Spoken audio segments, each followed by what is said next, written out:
स्वः तत्सवितुर्वरेण्यं भर्गो देवस्य धीमहि धियो यो नः प्रचोदयात्। सुख आणिक दुःख यांना सांधते आहे,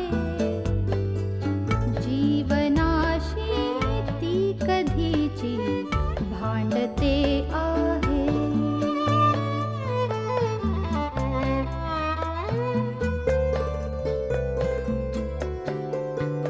दोन डोळ्यांनी मुक्याने बोलताना ती वेगळे काहीतरी बघ सांगते आहे।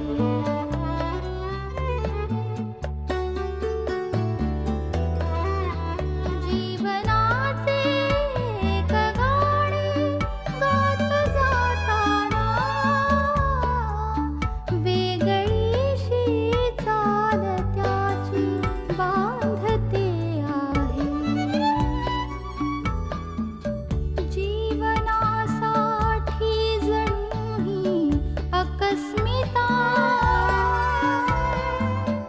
सुखाणिक दुःख वेडी अवंतिका।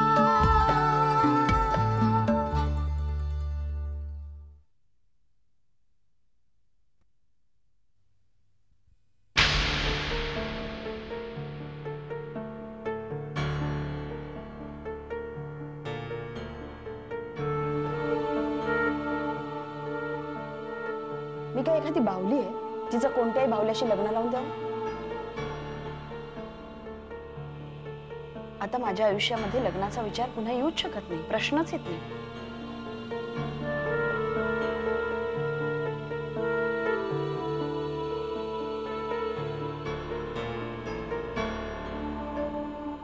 आजपर्यंत मला वाटत होतं निखिल हे सगळं मैत्रीच्या भावनेतून करतोय,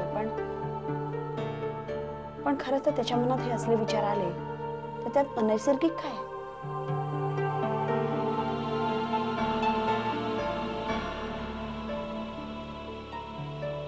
त्याची माझी पर्सनॅलिटी, विचार खूप सारखे। एखाद्याची केमिस्ट्री जुळते म्हणतात ना तसं, पण माझ्या मनात तशा विचाराला जागाच नाहीये माझ्या मनात, आणि आत्ताही नाहीये। पण निखिलने मला इतकी मदत केली। एखाद्याचं नुसतं असणं सुद्धा, पण मग मी त्याची परतफेड म्हणून त्याला हो म्हणायचं, आणि स्वार्थीपणे आता त्याच्या असण्याची गरज नाही म्हणून नाही म्हणायचं। निखिलला कल्पनाच नाहीये त्याने मला कोणत्या संकटात टाकलं। नाही, पण या क्षणी या सगळ्याचा विचार मी करूच शकत नाही।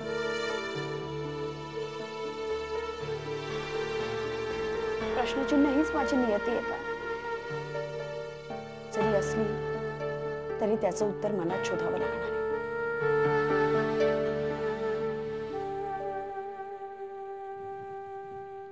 अहो, दूध घेताय ना? नाही नको। मग चहा करून देऊ का? अगं खरंच नको। जाताना अवंतीला घेऊन जाताय बरोबर? अगं नको, मी जाईन ना। काय होतं? त्रास होतोय का? नाही तर नकाच ना जाऊ तुम्ही। नाही नाही, जाऊन न जाऊन तसंच आहे। गेलो नाही तर त्यांना वाटेल मी गिल्टी आहे। जायला तर हवंच। तू काळजी करू नकोस, मी ठीक आहे। हे इतके डिस्टर्ब झालेत ना, रात्री झोपेची गोळी दिली तरी या कुशीवरून त्या कुशीवर होत होते।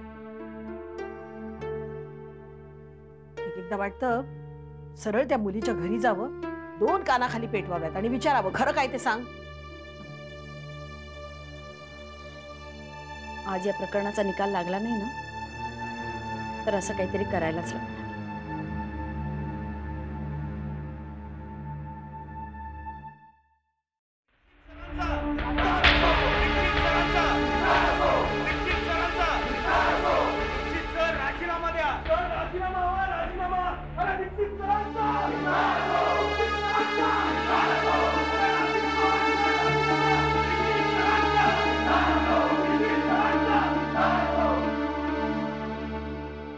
Please sir. Thank you sir. Professor Dikshit, तुमच्या विरुद्ध तक्रार आहे. तुम्ही मिस मोनिशाचा विनयभंग केला. ते खोटं आहे सर. मोनिशा, खरं काय ते सांग बरं.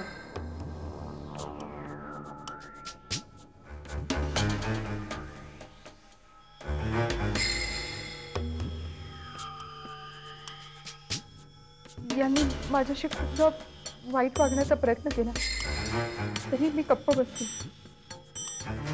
मी त्यांना म्हणाले सुद्धा की सर, मी तुमच्या मुलीच्या वयाची आहे. ते म्हणाले की तू सुंदर आहेस. आणि शट अप मोनिशा. सर, मी हे असं काही बोललो नाहीये. अगं, उलट कितीदा तरी तू टोकले आणि भडक कपडे घालण्याबद्दल मी तुला रागवलाय, विसरलीस?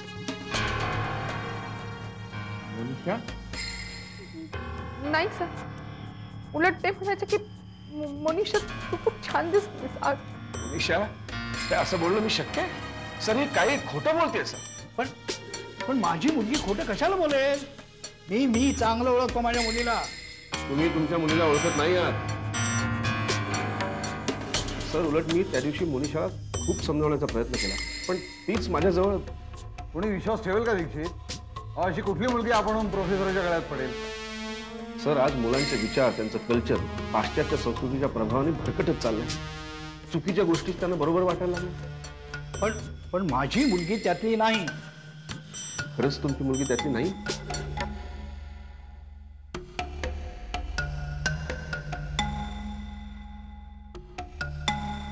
प्रोफेसर दीक्षित, स्वतःच्या कृत्यावर पांघरून घालायला तुम्ही दुसऱ्याला दोष कशाला देताय?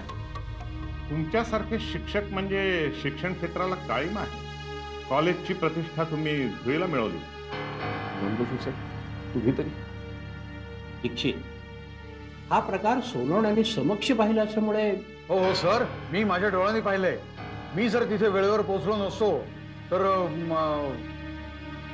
ह्या असल्या माणसांना भर चौकात चापकानं फोडून काढायला पाहिजे. माझं कोणी ऐकून घेणार आहे का? ऐकून घ्यायचं. Please please please mister Dikshit, आता चौकशी समिती पुढेच तुम्ही काय ते सांगा.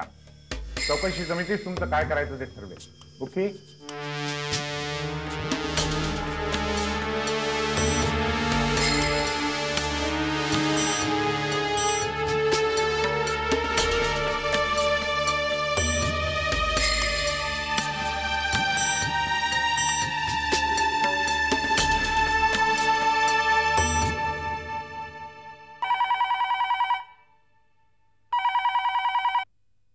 हॅलो. हॅलो अभि, मी मैथिली बोलतेय. हा मैथिली, बोल. अभि, खरं तर मला तुला भेटूनच हे सगळं सांगायचं होतं, पण अरे वेळच मिळाला नाही, म्हणून मी फोनच केला. मैथिली, अगं केवढी प्रस्तावना, सरळ बोल ना. तेव्हा आता आपण बिझनेस पार्टनर्स होत मैथिली, तेव्हा आपण एकमेकांशी स्पष्ट आणि नीट बोलायला हवं, इजंट इट? बरं, कुठपर्यंत आली आहे तयारी? थांब त्याआधी मी तुला सांगतो. तेव्हा मी आहे ना, पुणे ते औरंगाबाद आणि पुणे ते नाशिक अशा 2 एरियाज मार्क केले. हा, आपण आधी आपलं प्रोडक्ट आहे ना ट्रायल बेसिसवर या 2 जागी लॉन्च करून बघूया. आणि हॅलो मैथिली, तू ऐकतेस ना? अगं हो नाही, काहीतरी बोल ना मैथिली. खरं तर अभि, काय बोलावं काही कळतच नाहीये. आय नो मी तुला डिस्करेज करते, पण अभि मी खूप विचार केला. म्हणजे असं नाही की यापूर्वी मी विचार केला नव्हता. अरे पण फायनल विचार केल्यानंतर मी असं डिसिजन घेतलंय की अभि, मला बिझनेस करायचा नाहीये रे आत्ता तरी. काय मैथिली? अगं व्हॉट यू मीन? हे बघ, म्हणजे प्लीज काही प्रॉब्लेम असेल तर मला सांग तू. हे बघ अभि, मी तुला प्रॉब्लेम सांगू शकत नाहीये. आय एम रिअली सॉरी अभि, पण माझ्या शुभेच्छा नेहमी तुझ्या पाठीशी. आय एम रिअली सॉरी अभि.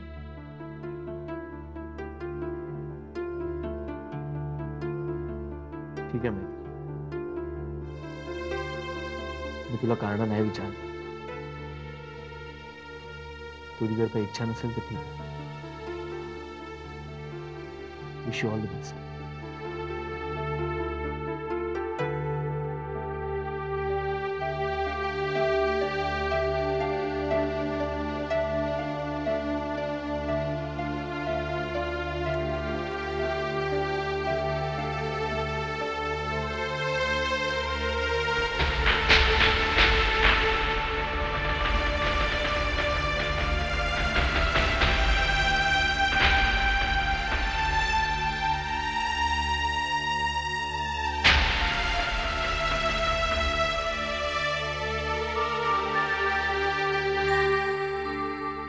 काय झालं कॉलेजमध्ये?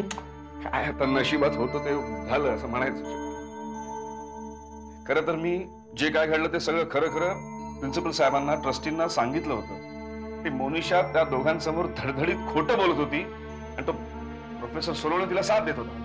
पण त्याला खरं कसं वाटलं? तुम्ही काही काल नोकरीला लागलाय का कॉलेजमध्ये? काय सांगते आज सोनूने त्या तिच्या वडिलांना आणखीन काय काय सांगून चिथवतोय. ते भडकले तिकडे. सुरुवात जे काय घडलंय त्याच्या एक्झॅक्टली उलट चित्र रंगवलं जातं हेतुपुरस्सर. मी केबिनच्या बाहेर आलो तर बाहेर सगळी मुलं उभी ग आतलं सगळं ऐकत. त्यांच्या नजरेत पूर्वीचा आदर नव्हता सुलभा, घृणा होती, घृणा. शर्मेने मेल्यासारखं झालं मला. ही काही चूक नसताना या गोष्टीचे भयंकर परिणाम होऊ शकतात. एकंदर वातावरण पाहता तुम्ही धीर सोडू नका. धीर सोडू नको म्हणजे काय करू सुलभा, तुला कल्पना नाही तिथे काय माझी अवस्था झाली होती. ते काय वाटलं असेल त्या विद्यार्थ्यांना, माझ्या बरोबरच्या प्रोफेसर्सना काय वाटलं असेल. या वयात मी हे अगं अवंतिकापेक्षा छोटी आहे का ती मोनिशा. मी त्याच आश्चर्य वाटत. तुम्ही सगळं कसं काय उलटवलं तुमच्यावर?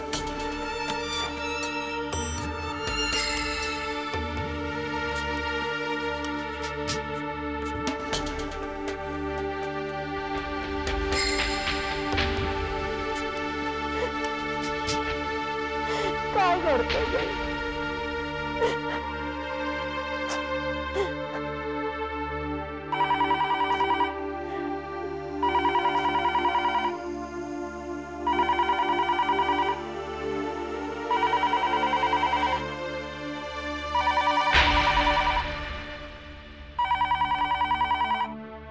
हॅलो अवी, मी अनिश बोलतोय.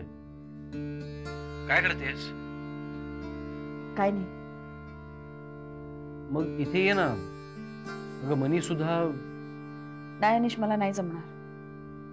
का ग, काय झालं? नाही, आय कॉल यू बॅक.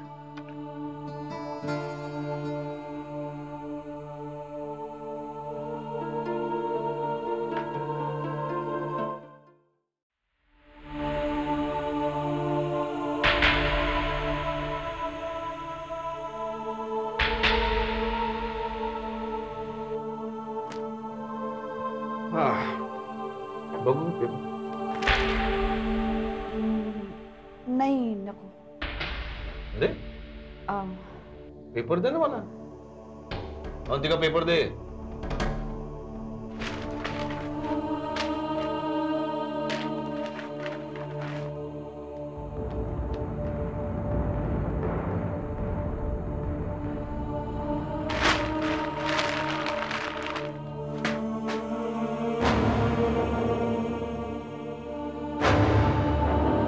वाटेल ते लिहिलंय ग. नाही नाही ते आरोप केले बाबांवर. इतकी इतकी इतकी फुगवून सांगितली सगळी बात. शी.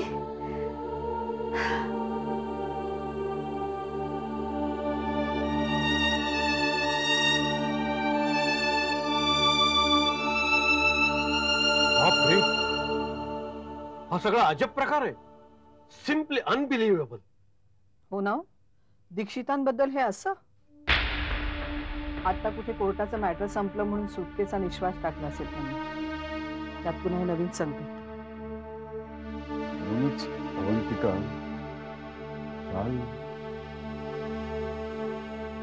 काल काय? नाही, काय नाही ग. काल आम्ही भेटलो होतो तर मला अवंतिकाचं मूड काही ठीक नाही वाटलं. मला सगळ्या गोष्टी मला सांगते पण काल याबद्दल काहीच बोलले नाही. अरे ही गोष्ट काय मुद्दाम सांगण्यासारखी आहे का? आणि त्यातून पेपरमध्ये छापून येईल असं त्यांना वाटलंय ना. या सगळ्या प्रकारामुळे पुण्यात दीक्षितांच्या प्रतिष्ठेला मात्र. खरं तर म्हणजे मला याच्यात अजिबात तथ्य वाटत नाही. तथ्य नसणारच दादा. खरं काय घडलंय याचा शोध घ्यायलाच हवा.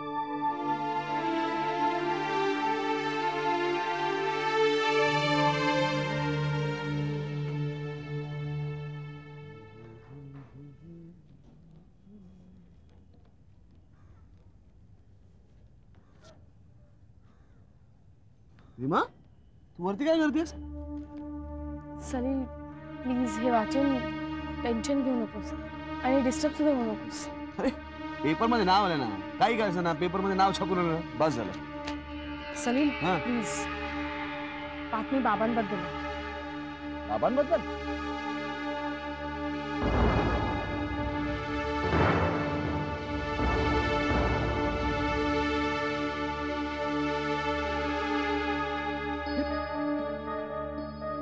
हे खोटं आहे रीमा. अगं हे साफ खोटं आहे. तुला असं वाटतं या बातमीत काही तथ्य असेल? तर बाबांसारख्या माणसांवरती कसले आरोप केलेत? मी आता कोणावरती विश्वासच ठेवायला नको. आणि बाबांनी सांगितलं तरी आपल्याला हे सगळं. अरे तुझी रिॲक्शन काय असेल याचा अंदाज नसेल कदाचित त्यांना. मलाही तुझी रिॲक्शनच बघायची होती. म्हणजे मी माझी रिॲक्शन बघायची होती. मी मुलगा आहे त्यांचा आणि बाबांना मी अतिशय चांगला ओळखतो. अगं अगदी लहानपणापासून मी बघत आलोय त्यांच्या विद्यार्थ्यांची असलेलं नातं काय होतं ते. सलील हा विश्वास तू बाबांना दाखवायला हवास.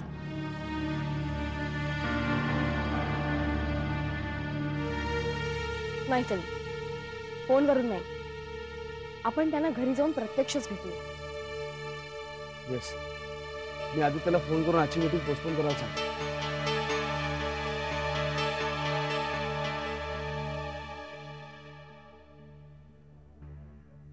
तुझे बघतेस काय माझ्याकडे? काही नाही, चल बघूया. पण तरी सलील हे बघ, बाबांना तुझ्या सहानुभूतीपेक्षा तुझ्या विश्वासाची गरज जास्त आहे. हे तू मला सांगतेस? हो, कारण तुला कसं बोलायचं हे कळत नाही. सांगायचं असतं एक आणि सांगतोच भलतंच.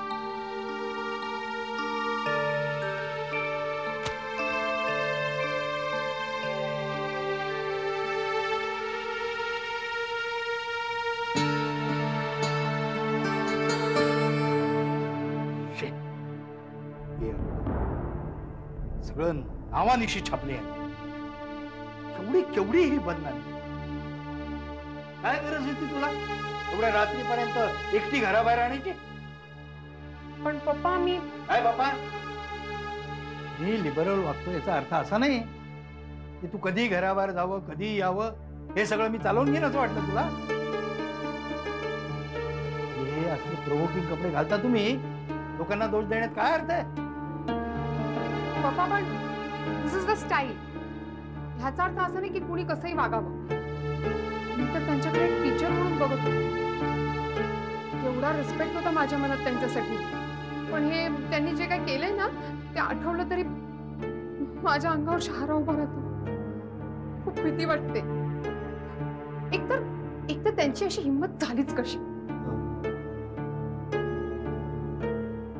पप्पा खरं तर दीक्षित सरांची माझ्यावर पहिल्यापासूनच वाईट नजर होती. ते बऱ्याचदा मला एकटीला बोलवायचे, माझ्या सौंदर्याचं कौतुक करायचे आणि समजवण्याचं नाटक करून जवळ ओढायचे. काय बोलतेस तू? हे सगळं मला आधी का नाही सांगितलंस? पप्पा मी विचार केला की कशाला तुम्हाला उगाच टेन्शन देऊ. तसं मी एक दोनदा त्यांना सुनावलं होतं की माझ्या अंगाला हात लावायचं नाही म्हणून, ते पण त्या देशपांडे सरांच्या समोर. त्याचाच राग त्यांनी मनात धरला असावा. ते संधी शोधतच असणार. परवा मी एकटी आहे बघून तरी पप्पा मला आठवलं तरी खरंच वाटतं. ते खूप वाईट आहेत पप्पा. त्यांना तुम्ही अजिबात सोडू नका.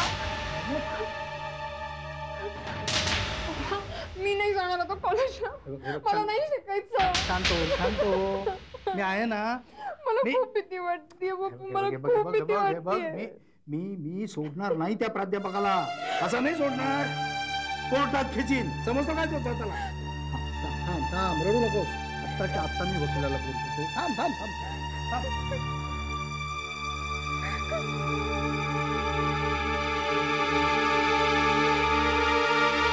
हॅलो. हो तुम्ही पेपरमध्ये वाचलं असेल ना सगळं? अहो नाही, ते खूप गंभीर आहे. नाही त्याची प्रोसिडिंग्स करावी लागतील. हो मी तुम्हाला सगळे डिटेल्स देतो ना. नाही त्या प्राध्यापकाला आता सोडायचा नाही. हो तुम्ही सुद्धा मनाची तयारी करा.